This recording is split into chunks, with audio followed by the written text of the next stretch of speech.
this video, I will explain one question about radioactivity from Cambridge AS Physics. In this question, we will talk about alpha decay, conservation of energy, and how to calculate power.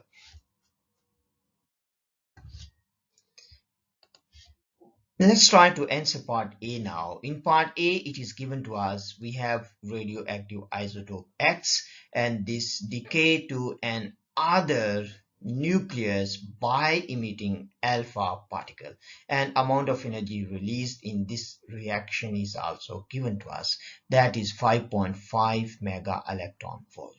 So we need to calculate number of protons, and also we need to calculate number of neutrons in X nucleus. So here what we need to find, number of protons, and also we need to find number of neutrons. So how we can answer this question now? To answer this question, first thing we need to understand what is alpha decay. So if we have good understanding of alpha decay, it will make our life quite easier. So let's try to understand what is alpha decay. Let's say we have nucleus X, it has atomic number Z, and it has mass number A. And it decays into nucleus Y by emitting alpha particle. So if it emits alpha particle, its atomic number will decrease by 2 and mass number will decrease by 4. So if we have this understanding, we can complete this equation now. And the second thing what we need to understand is, let's say we have this nucleus.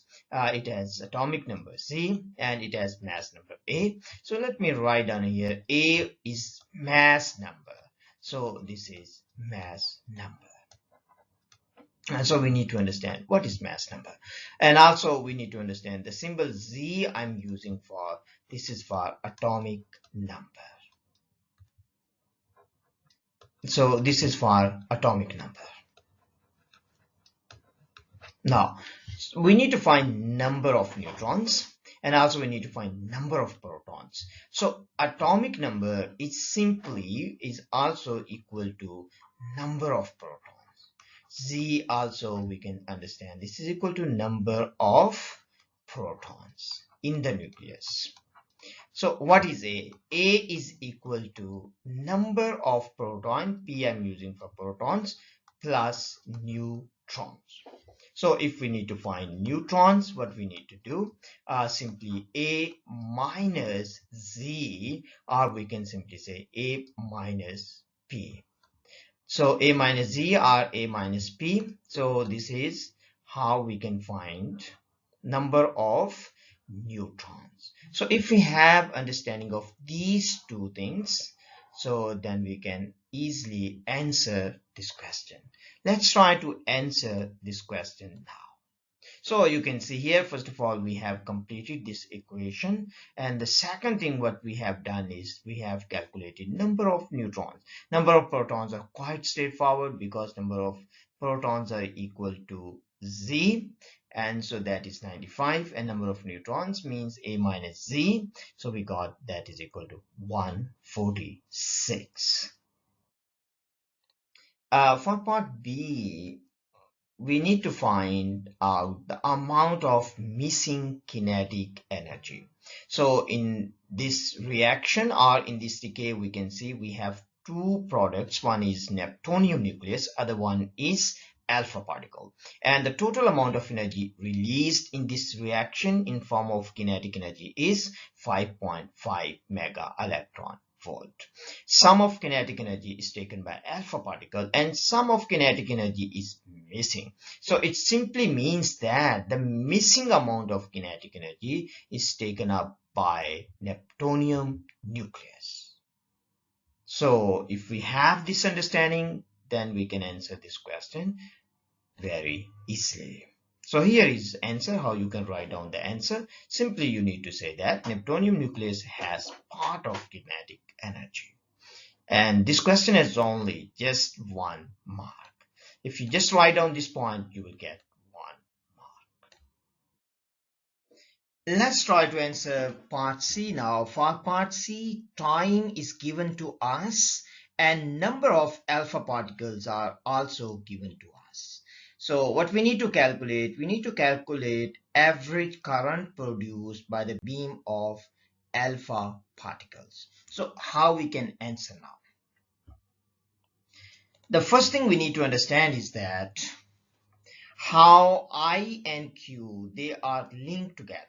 So simply I, we understand at AS level, I is equal to N times Q over T, time taken.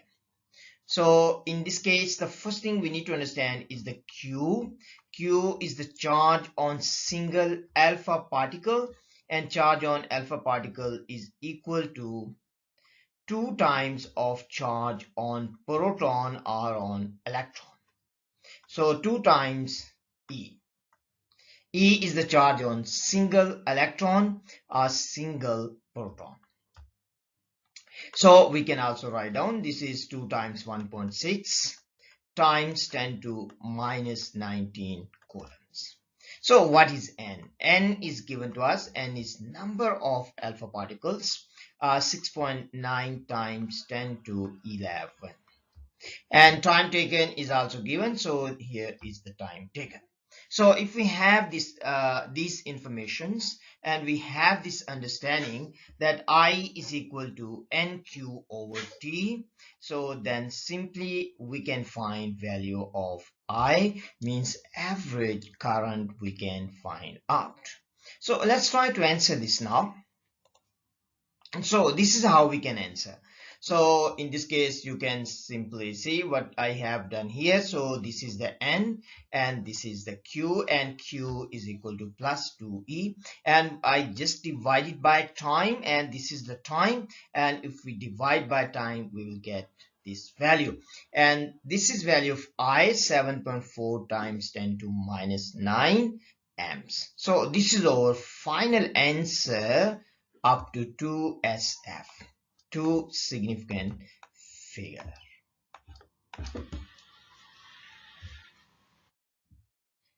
For part C, we need to calculate the total power in watts produced by the decay of 6.9 times 10 to 11 nuclei of X in a time of 30 seconds. We have to be quite clear, our answer has to be in watts. So what is given to us? Energy released in one decay is given, that is 5.5 mega electron volts. That is given to us. Now the next thing we need to understand how to answer this question. So the first thing we need to understand the relationship between energy, power and time. So power is simply equal to energy divided by time. We need to calculate the total power. It means we need to calculate total energy released, and we just need to divide total energy by time. We will get power. Next thing we need to be careful with units, as energy released is given to us in electron volts. We have to convert into joules. So we need to understand 1 electron volt is equal to 1.6 times 10 to minus 19 joules. So 1 mega electron volt is quite straightforward one. We just need to multiply with 10 to 6. So we just multiply with 10 to 6. Okay, now if we have understanding of these two things, 1 mega electron volt is equal to how many joules, and the relationship between power and energy, then we can answer this question. So let's try to answer this question now. Here I have already written for you, and also I have calculated. First thing I have written for you is power is equal to total energy released divided by time taken. Next you can see here. So this is actually is the number of decays given to us in the question, number of decays, and energy released in one decay is given this one. But this is in electron volts, so we have to multiply by this factor to convert into joules. And here is the total time taken, and if we just divide this one, we got this answer, that is 0.020. watts, or we can also say 0.020 joules per second. So this is how we can answer. Every time you need to understand what question is asking you, what is given in the question, then you need to understand how to proceed based on given information, and then we can answer. So that's all for today's video. I hope you have better understanding about alpha decay, how to calculate missing energy, how to calculate current, and how to calculate power if energy released is given and the time is also